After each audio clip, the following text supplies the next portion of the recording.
So, who are the other candidates? This one is for all those people who don't understand that there's more than just two major political parties in the United States. This duopoly is what's been killing us for so many years. There are a whole lot more.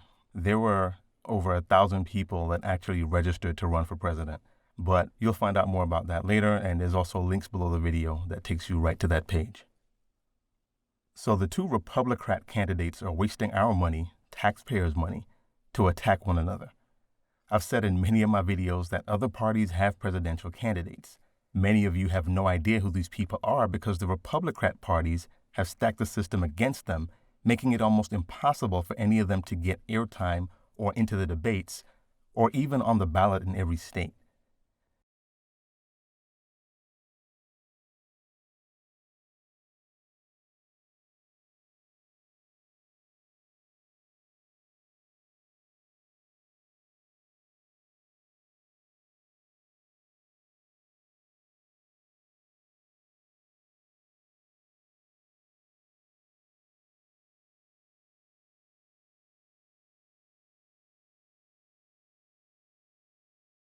It's been 167 years since someone who wasn't a Republican or Democrat occupied the White House as president. That person was Millard Fillmore, a member of the Whig Party who served as president from 1850 to 1853. So let's just see who else is running. Libertarian Party. The Libertarian Party is a political party in the United States that promotes civil liberties, non-interventionism, laissez-faire, I'm not sure I pronounced that correctly, but capitalism, and limiting the size and scope of government. Jo Jorgensen is the 2020 Libertarian Party presidential nominee. She was nominated at the Libertarian National Convention on May 23, 2020, becoming the first woman to lead the party's presidential ticket. Her running mate is entrepreneur and podcaster Jeremy Spike Cohen. Jorgensen framed her campaign as an alternative to Democratic and Republican policies she said created trillion-dollar deficits and led to involvement in expensive and deadly foreign wars. Her campaign website said, "Big government mandates and programs created these problems. To solve them, we need to make government smaller, much, much smaller." She was the Libertarian vice presidential nominee in 1996. She is a psychology professor at Clemson University in South Carolina. She opposes the Affordable Care Act and believes the free market and competition will drive health care costs down. Jo Jorgensen is the Libertarian Party's nominee for president in 2020 and the only candidate on the ballot in all 50 states other than Donald Trump and Joe Biden. A recent NPR poll showed her pulling 5% nationally, which could cover the spread between the president and his challenger. According to a chorus of pundits and partisans, though, voting for a third-party candidate is a waste because it doesn't change the high-stakes battle to either toss out or keep in office Donald Trump in 2021.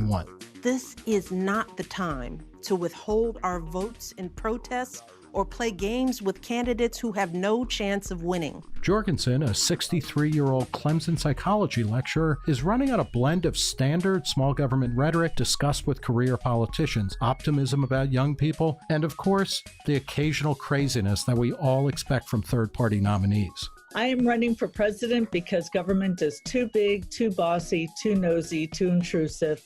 But the worst part is they usually end up hurting the very people they're trying to help. She says that most of her followers are either independents or first-time voters, and that the real mistake would be to vote for Trump or Biden, particularly in parts of the country where a principled vote is unlikely to impact the final outcome. I would say if you're in a solidly red state like I'm in, if you don't like what Donald Trump has been doing, if you don't like the bigger government he's given you, then voting for him is a wasted vote. And to Democrats, especially Democrats in California and New York, don't vote for Joe Biden. Vote for what you really want. Jorgensen, who ran as the LP's vice presidential nominee back in 1996, wants to bring all the troops home, cut the size of government in half, legalize drugs, and in our interview suggested replacing Ruth Bader Ginsburg on the Supreme Court with someone like 82-year-old Alan Dershowitz, though she later recanted on social media because of his statements that torture may sometimes be acceptable, his opposition to gun rights, and what she called unresolved questions about his association with Jeffrey Epstein. Jorgensen says that Republicans have failed to live up to their promises of fiscal discipline. A lot of people don't realize that government grew year after year after year for 8 straight years with Reagan. People keep saying, oh, look at Donald Trump, we got tax cuts. Well, yeah, but he increased spending. So the bill is eventually going to come due. He came in saying, I'm a businessman, I know how to balance a budget, I know how to cut spending, and he didn't do that. And not only did he not cut spending, he increased spending. Now we've got a bigger deficit, bigger debt. Whether you're talking education, healthcare, retirement, it all boils down to, are you in control of your dollars? Biden, says Jorgensen, has shamelessly pandered to voters for nearly 50 years. People wanted to hear him say, I'm tough on crime, so he said, I'm tough on crime. And now they want to hear something else, so he's something else. He doesn't have a rudder. He doesn't have something that's guiding him. That's true not only about Biden, but pretty much any Democrat out there. Young people are shocked to hear that both Hillary Clinton and Barack Obama were against gay marriage just back in 2012. That was only 8 years ago. Speaking of young people, Jorgensen is big on Gen Z, arguing that young Americans are less about cancel culture and being woke and more about being laissez-faire. They go, well, why shouldn't you be able to own a gun? Why shouldn't two people of the same sex get married? If you can drink red wine, why can't you smoke marijuana? So that overall they have a very libertarian underpinning as far as their kind of live and let live libertarian philosophy. So that's excellent news. If I could sit around the kitchen table of every American family in this country, I would win by a landslide.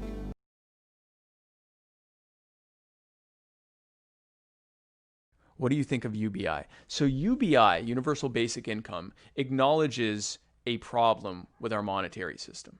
It acknowledges that what we have right now is what we just saw with this this bailout that just happened, with this stimulus package or relief package that just happened. The government gave us $1,200 or $500 for if we had any kids, and they gave trillions of dollars in bailouts to Wall Street, big businesses, banks, airlines, hotel chains, big companies. The rest of us got $1,200. They gave universal basic income to billionaires to make sure their bottom line wasn't affected. What UBI says is instead of doing that, and instead of having these really labyrinthian systems of welfare state, if instead we simply get rid of all of that and just give everyone a check every day, a check every month, or a direct payment or whatever every month, that should meet most of their basic needs, regardless of how much money they make. If they don't make a single penny, if they're the richest person in the country, doesn't matter. They get the same amount every single month. Is it better than the current system? I leave you to judge that. Here's the problem with UBI. It is inherently inflationary. It's every bit as inflationary as our current plan, but it's also inflationary in a much more exponential way, and here's why. If all of us are used to getting $1,000 a month, the price of everything is going to go up to meet that. The market is going to say, wait a second, everyone's got $1,000 more. The price goes up. The other reason the price goes up isn't just because providers drive up the cost of things. It's because in order to give you $1,000 a month, the Federal Reserve has to print out that money and distribute it out give it to the federal government to distribute it out.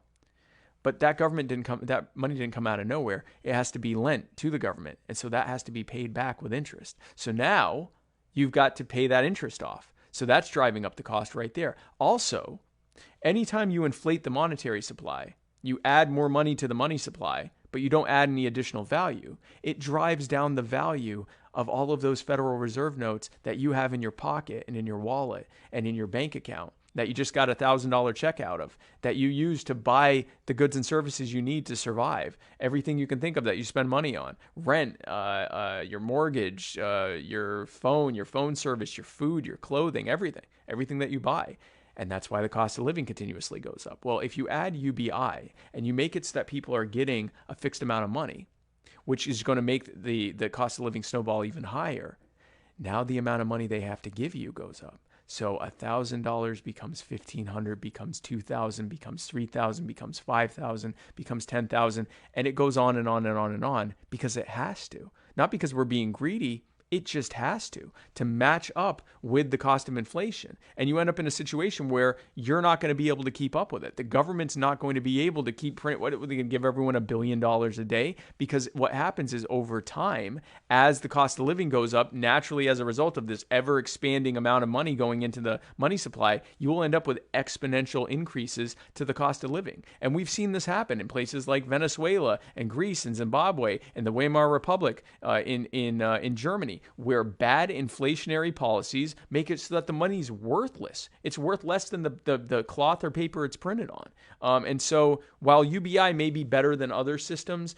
in the long term, it actually creates a hyperinflationary system. The answer to that is sound money. Get the government out of the issuance of currency so that instead of just being able to print out endless reams of money for whatever political purposes they want and driving down the value of your money, instead allow private and competing providers to compete to provide you with the best, the most sound, the most valuable currency, because they have a vested interest in you using the currency, so they get a piece of it every time you use it. So now instead of them printing out endless reams of money, which they know will make you stop using their currency and start using someone else's, now they will have a vested interest in doing whatever they can to make that currency as valuable as possible. Imagine a situation in which the cost of living goes down over time, or at least doesn't go up. That's what we would have with sound money. Alliance Party. The Alliance Party is an American political party formed in 2018 and has gained affiliations with the American Party of South Carolina, Independence Party of Minnesota, and Independent Party of Connecticut.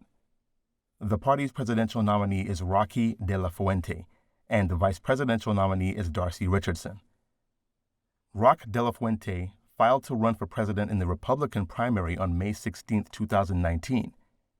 De La Fuente won the Alliance Party presidential nomination on April 25, 2020. De La Fuente outlined healthcare, immigration, the economy, education, and the environment as key policy areas.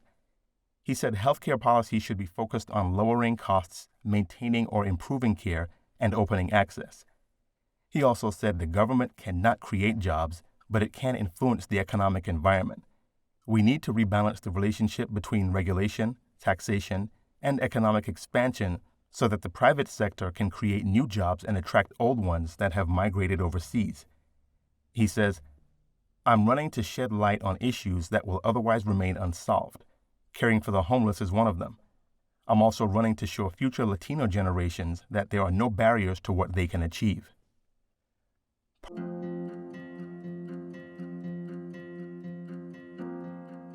We must focus on 3 original goals of healthcare reform: lower cost, maintain and improve quality, and open access.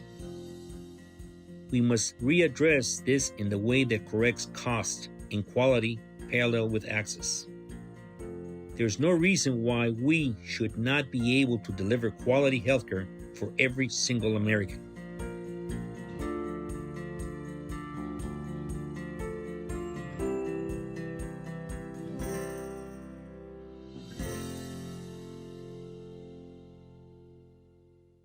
Party for Socialism and Liberation. The Party for Socialism and Liberation, or PSL, is a communist party in the United States established in 2004 after a split in the Workers' World Party, or WWP. It has been closely tied to the Answer Coalition throughout its existence. PSL founder Brian Becker is Answer's national coordinator. Gloria Lariba, born August 13, 1954, is an American socialist activist with the Party for Socialism and Liberation and the Peace and Freedom Party. She is the PSL's nominee and the Peace and Freedom's nominee in the 2020 presidential election, her 10th consecutive candidacy as either a presidential or vice presidential candidate. She was previously a member of the Workers' World Party. She ran as the PSL's and the Peace and Freedom Party's presidential candidate in the 2016 presidential election with Eugene Puryear and Dennis J. Banks as her running mates, respectively. She was the PSL's presidential nominee in the 2008 presidential election. She says, "Our campaign platform exists to challenge the narrative of the Democrats and Republicans who aim to divide class unity and undermine the collective power of the people. For the 2020 election, Sunil Freeman is her running mate." With us now is Gloria Lariba. Thank you for being with us, Gloria. Start us off with why you decided to run as the candidate for the PSL.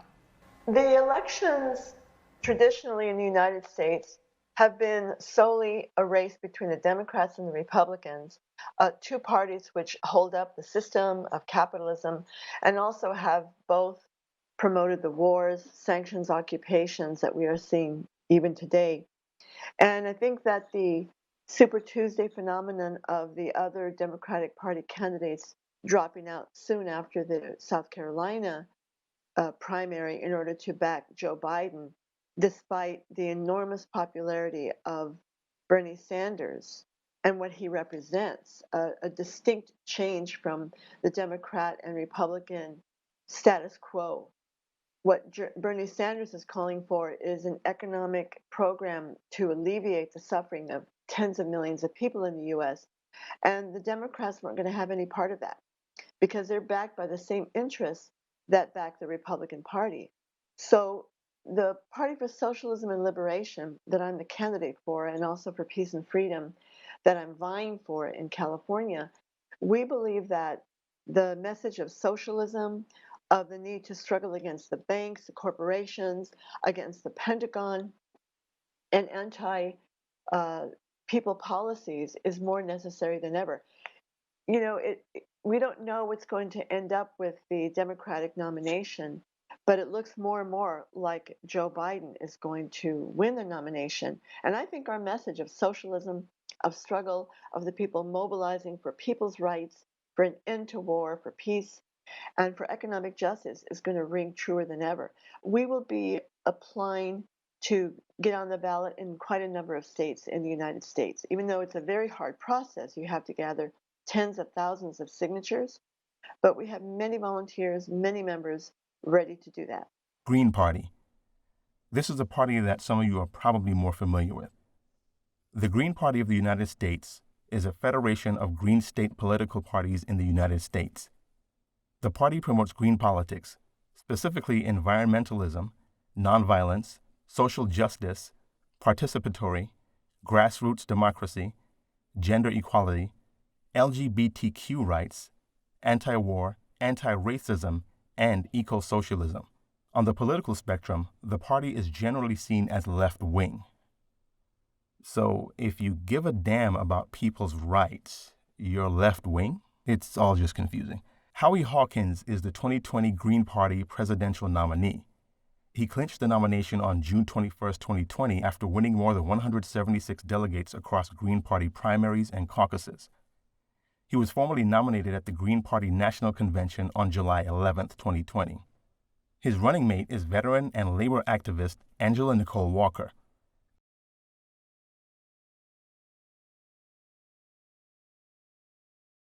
The centerpiece of Hawkins' campaign is his proposal for an eco-socialist Green New Deal, which includes an economic and environmental program. His campaign website describes the two programs. The Economic Bill of Rights will finally fulfill President Roosevelt's 1944 call upon Congress to develop programs to secure basic economic human rights for all.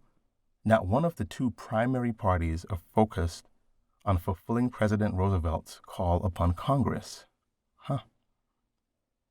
The Green Economy Reconstruction Program will not only build a 100% clean energy system by 2030, but will reconstruct all economic sectors for ecological sustainability, from agriculture and manufacturing to housing and transportation. Howie, good morning. Good morning.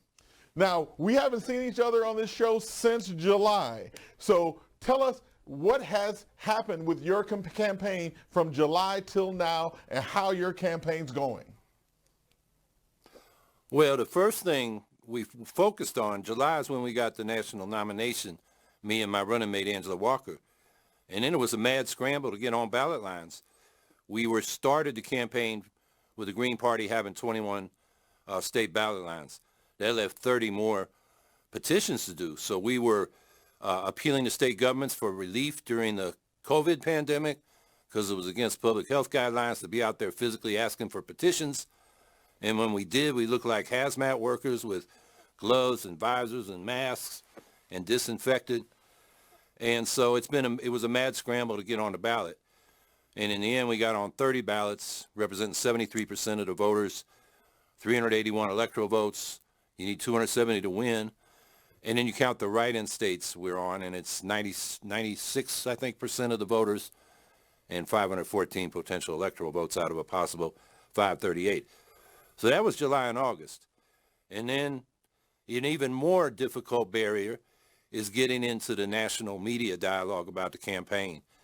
And so we get on a lot of local media when we show up, but in terms of the network news, the big newspapers, the cable news, we've been blanked out. And so that's a big frustration. So, but what are we running on? We're running on things we think the people want. We know from public opinion polls, Medicare for all, a Green New Deal, getting out of these endless wars.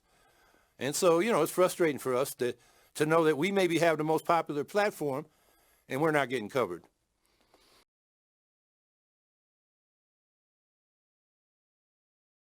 Good evening, everybody. I am Angela Walker. I am the vice presidential candidate for the Green Party and also the Socialist Party of the USA. And I know, I want to give big love and big shouts out to all of us who, watched the debate, folks who were live tweeting and interacting with what was being discussed.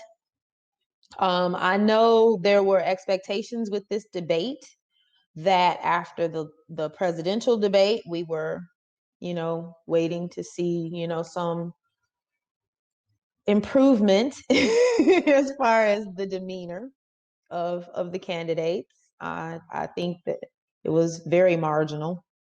And I think that what we saw tonight just underscores the fact that the Green Party is the only party that is actually offering people what they have been asking for.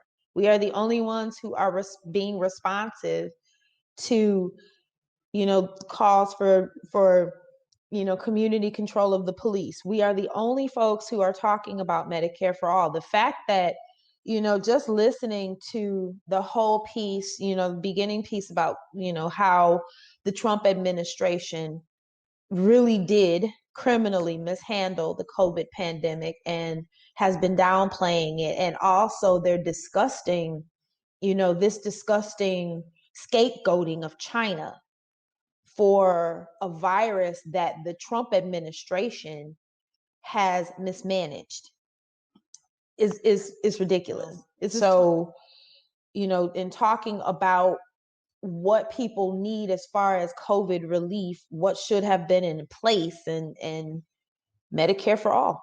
And I don't recall hearing that at all, that there should have been a Medicare for all as a community-controlled national health service in place to make sure that people were being tested. We had a trace and isolate program so that, we are able to flatten the curve, make sure that people who are infected are getting the treatment that they need. It did not come up about making sure, I recall Vice President Pence patting himself on the back that the Trump administration went out of their way to make sure that people had PPE and were safe, which is a blatant lie. I recall stories of folks getting PPE by independent means and then trying to hide it so that the government wouldn't come in and seize it, or governors around the country begging the Trump administration for PPE and for relief for their states, and this administration doling out that help as it wished. So to watch Mike Pence talk about the COVID pandemic in that way, that this administration was somehow proactive, is absolutely disgusting, and it was a blatant lie. Constitution Party. The Constitution Party, formerly the U.S. Taxpayers Party until 1999, is a political party in the United States that promotes a right to far-right view of the principles and intents of the United States Constitution. The party platform is based on originalist interpretations of the Constitution and shaped by principles which it believes were set forth in the Declaration of Independence, the Bill of Rights, the Constitution, and the Bible. Donald Leon Blankenship, born March 14, 1950, is an American business executive who is the Constitution candidate for President of the United States in 2020. He was a candidate for the United States Senate in West Virginia in 2018. He was chairman and CEO of the Massey Energy Company, the sixth largest coal company by 2008 production in the United States, from 2000 until his retirement in 2010. On December 3, 2015, Blankenship was found guilty of one misdemeanor charge of conspiring to willfully violate mine safety and health standards in relation to the Upper Big Branch mine explosion and was sentenced to 1 year in prison. He says, "I'm not running to benefit Washington, D.C. I'm looking to benefit Americans. I know how the system works, and I know how to make the changes in the system, so that's a lot that I can do for the regular American person. We can solve the problems whether it has to do with the budget, or has to do with term limits, or has to do with COVID-19.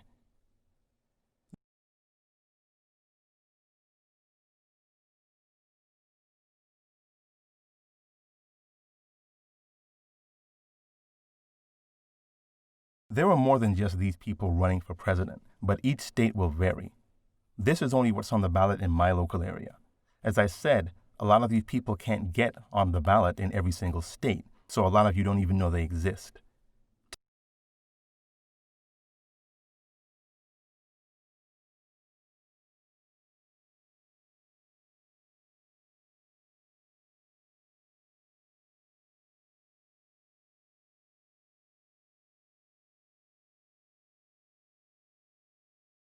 Take a look at the complete list. As you can see, many people register to run. Realistically, the vast majority of this list will not have a chance at all, but there are a few that, with just a little support from the American people, can force the duopoly of the Republicrats to be honest. The links below will take you to a page that will show you all of the people who would like to be president. I may do another video highlighting each of these parties in more detail so you have a better understanding of each party, but it depends on how popular this video is. If I can get this video to 100 likes, I'll make the other video. Realistically, it should be 1 like for each American who can vote because this information is vital for all voters. And a lot of you aren't even aware that there is another option because you're so stuck on the Republicrats.